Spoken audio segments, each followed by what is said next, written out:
ဒီလိုမျိုးတွေကထူးဆန်းဆန်းမဲ့တတူးထိုးထားတဲ့တကိုးရှိရဲလို့ယူဆကြပါတယ်ဒါကြောင့်ပဲဒီလိုတတူးတွေကိုသူတို့ခန္ဓာကိုယ်မှာတကိုယ်လုံးအပြည့်ထိုးထားကြပါတယ်ပိုပြီးအံ့ဩဖို့ကောင်းတာကဒီတတူးထိုးထားတဲ့သူကိုဖះကဆောက်ရှောက်တယ်လို့ပါယုံကြည်နေကြတာပါသူတို့ကမျက်နှာတစ်ခုလုံးပြင်ခေါင်းတွေမှာပါတတူးတွေထိုးကြတယ်အဝတ်စားဆိုလဲတတူးပုံပါတဲ့အဝတ်တွေကိုပဲစောစောမြဲမြဲဝတ်ကြတယ်နောက်ဆုံးအိမ်နေရန်တွေမှာပါရေးထားကြတဲ့အပြင်လူသိရင်မြုပ်တဲ့အုတ်ကူမှာပါဒီတတူးတွေကမပါမဖြစ်ပါဆိုတော့သူတို့ကဘာကြောင့်တတူးကိုဒီလောက်ထိဆွဲလိုက်နေရတာလဲနောက်ွယ်မှာလူတွေမသိတဲ့သမိုင်းကြောင်းတွေရှိနေရများလားကျွန်တော်ကတော့ Creative Bus ကအောင်စုပိုင်ပါခင်ဗျာ हमारे तन मन में बसे हैं राम राम राम သူတို့ကအိန္ဒိယကလူမျိုးစုဖြစ်ပြီးဟိန္ဒူဖျားယာမကိုကိုးရကြပါတယ်ဒီနေရာမှာအန်အောဖို့ကောင်းတာကသူတို့ရဲ့ဖျားကိုပူဇော်တဲ့ပုံစံမှာဖျားရဲ့နာမည် Ram ဆိုတဲ့စလုံးကိုတတူးထိုးပြီးပူဇော်ကြတာပါသူတို့ကဘလောက်အထိယုံကြည်ကြလဲဆိုရင်လမ်းမှာတယောက်နဲ့တယောက်တွေ့ရင်တော့ Ram လို့ပြောပြီးနှုတ်ဆက်ကြတဲ့အထိပါဒါတွေမကသေးပဲဖျားဝစ်ပြုတ်ရင်လည်းတနေကုန်ကိုဒီစလုံးထိုင်ရွနေကြတာပါဒီလိုမျိုးရင်းနဲ့ပတ်သက်ပြီးနောက်ထပ်အန်အောဖို့ကောင်းတာကသူတို့ကအသားလုံးဝမစားကြတဲ့အပြင်သူတို့ကိုတွေးလိုက်တာနဲ့စိတ်ထဲမှာအေးချမ်းသွားတယ်ဆိုပြီးပြောကြပါတယ်နောက်ပြီးသူတို့ထိုးထားတဲ့ဒီတတူးတွေသမိုင်းကြောင်းကလည်းတော်တော်လေးအံ့ဩဖို့ကောင်းပါတယ်1890လောက်ကဖာဆူရန်ဆိုတဲ့လက်သမားတယောက်ကနေစခဲ့တာပါ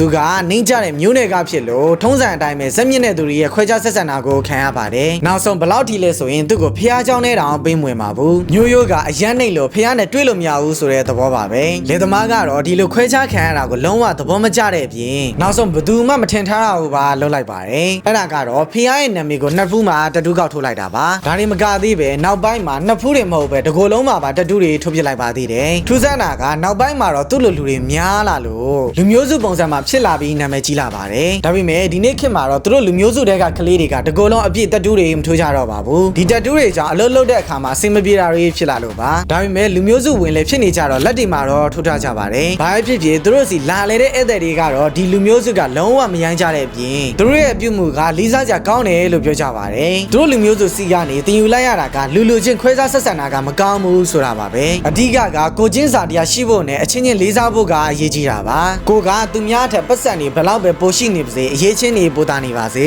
ကိုတွေ့သွားတဲ့အခါကြလို့ရှင်ကိုယ့်ရဲ့လုပ်ရက်တွေကပဲတမိုင်းဖြည့်ချန်နေခင်မှာမလို့ပါဒါနဲ့ဒီလိုမျိုးအများအတွက်အမှန်တကယ်ကိုအချိုးရှိစေမဲ့ဗီဒီယိုမျိုးတွေကိုစနစ်တကျနဲ့မှန်မှန်ကန်ကန်ဖန်တီးတဲ့ channel ဆိုလို့ရှိရင်တော့ Creative Academy မှာသင်တန်းလာတက်လို့ရပါတယ်ခင်ဗျာဗီဒီယိုကောင်းတွေကိုဖန်တီးတဲ့ channel ဆိုလို့ရှိရင်တော့ Creative Academy မှာပြန်ဆိုကြပါမယ်ခင်ဗျာ